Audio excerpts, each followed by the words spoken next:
Oke, baik. Bismillahirrahmanirrahim. Assalamualaikum warahmatullahi wabarakatuh. Selamat pagi semua. Hari ini kita akan belajar materi mengenai makanan sebagai sumber energi serta konsep fotosintesis.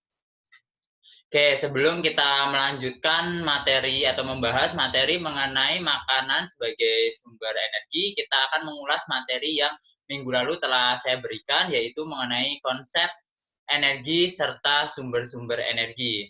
Nah, semua masih pada ingat nggak apa arti dari energi itu sendiri? Oke, masih ingat nggak? Oke ya, energi sendiri itu adalah kemampuan untuk melakukan usaha atau melakukan sebuah perubahan. Nah, sedangkan energi memiliki beberapa bentuk, di antaranya seperti energi potensial, energi kinetik, energi kimia, serta energi listrik. Nah, kalau sumber-sumber energi sendiri, sumber energi itu kan kemarin sudah dijelaskan ya, sumber energi itu terbagi menjadi dua. Yang pertama yaitu sumber energi terbarukan serta sumber energi tidak terbarukan. Nah, sumber energi terbarukan sendiri itu adalah sumber energi yang tidak akan habis. Nah, contoh dari sumber energi terbarukan kemarin itu kan ada energi angin, energi air, energi matahari. Sedangkan sumber energi tidak terbarukan yaitu sumber energi yang akan habis apabila digunakan secara terus-menerus. Contohnya yaitu minyak bumi, batu bara, serta energi nuklir. Oke ya, itu sedikit mengulas atau mengingat materi mengenai konsep energi serta sumber-sumber energi. Untuk selanjutnya kita akan membahas mengenai makanan sebagai sumber energi. Nah, yang pertama kita akan ketahui dulu definisi dari makanan itu sendiri apa. Ya, makanan adalah sumber energi bagi manusia yang berfungsi untuk menunjang kegiatan sehari-hari seperti kegiatan berpikir, bermain, berolahraga, bekerja, dan berbagai macam kegiatan-kegiatan lainnya. Nah, makanan sendiri itu kan mengandung berbagai macam nutrisi, ada vitamin, ada lemak, protein, dan sebagainya. Nah, namun itu semua kan hanya ada beberapa zat-zat atau kandungan nutrisi yang dapat dikonversi atau dirubah menjadi energi. Nah, berikut ini akan saya jelaskan beberapa zat yang dapat dijadikan sebagai sumber energi. Salah satunya itu ada protein, lemak, serta karbohidrat.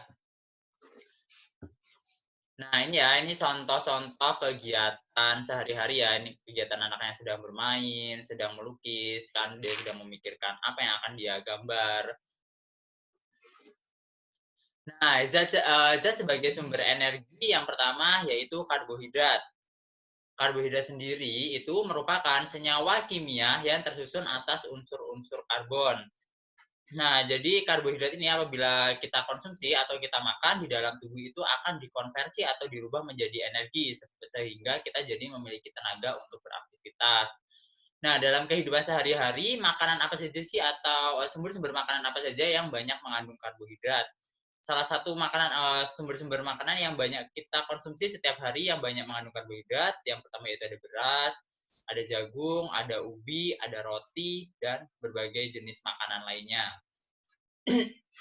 Ya, selain karbohidrat, sumber zat sebagai sumber energi pada makanan, yang kedua yaitu adalah lemak. Nah, apa sih lemak itu?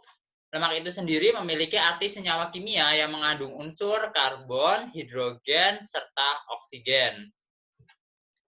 Nah, selain fungsinya sebagai sumber energi bagi tubuh manusia, lemak juga memiliki peranan lain di dalam tubuh manusia, yaitu sebagai pelarut vitamin seperti vitamin A, vitamin D, vitamin E, serta vitamin K, serta sebagai penyedia asam lemak esensial bagi tubuh.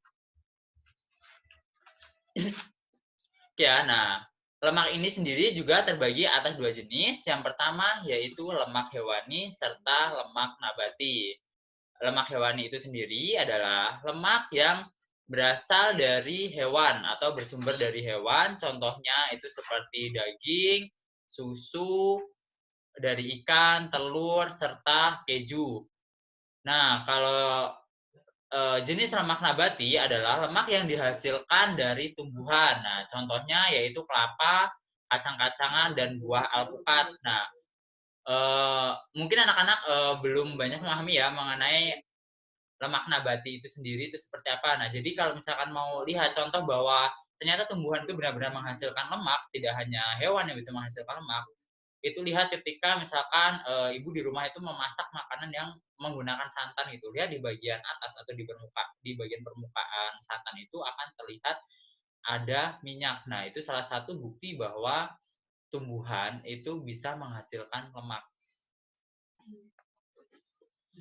Nah, yang terakhir yaitu zat makanan sebagai sumber energi adalah protein. Nah, protein itu sendiri adalah senyawa kimia yang mengandung unsur karbon, hidrogen, oksigen, nitrogen, serta belerang dan fosfor. Dalam tubuh manusia, protein memiliki berbagai manfaat. Salah satunya yaitu sebagai sumber energi, terus untuk pembangun sel, mengganti jaringan tubuh dan sel yang rusak, serta membantu mempercepat penyembuhan luka.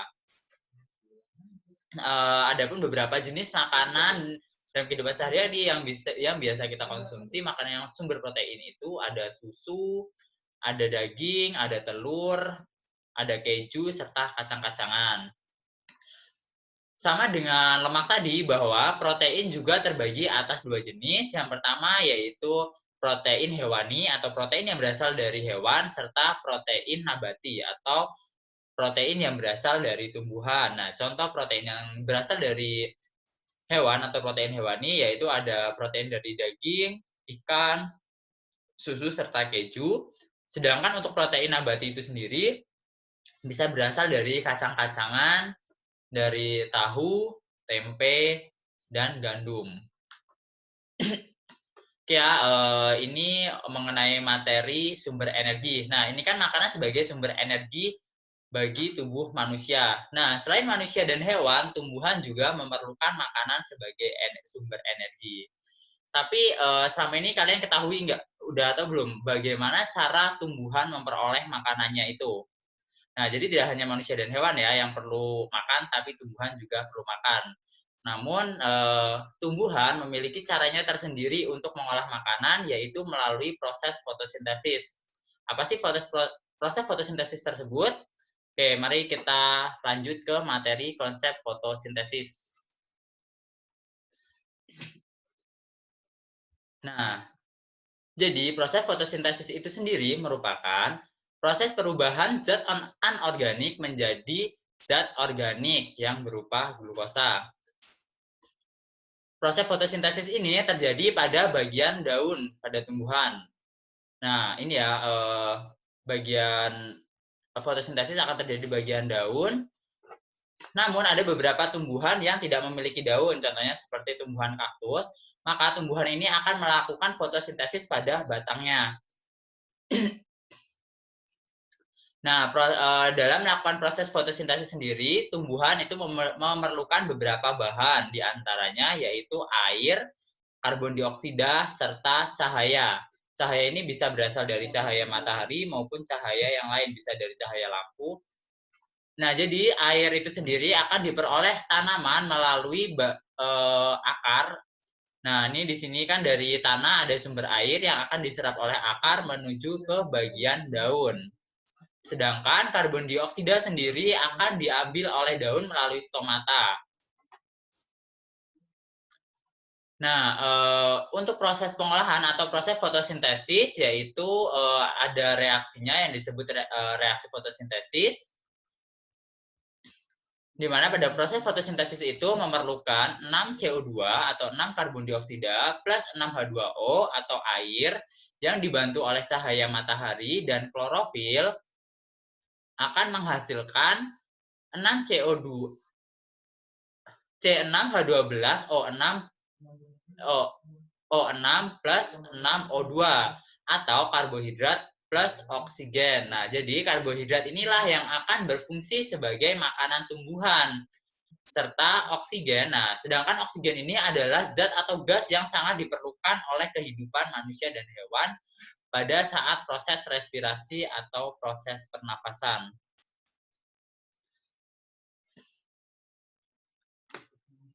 Nah, sedangkan proses fotosintesis itu kan tadi dibantu oleh itu merupakan prosesnya terjadi di dalam daun yang dibantu oleh klorofil dan cahaya matahari. Nah, jadi klorofil itu sendiri adalah zat warna hijau pada tumbuhan yang berperan untuk menangkap cahaya matahari untuk melakukan proses fotosintesis.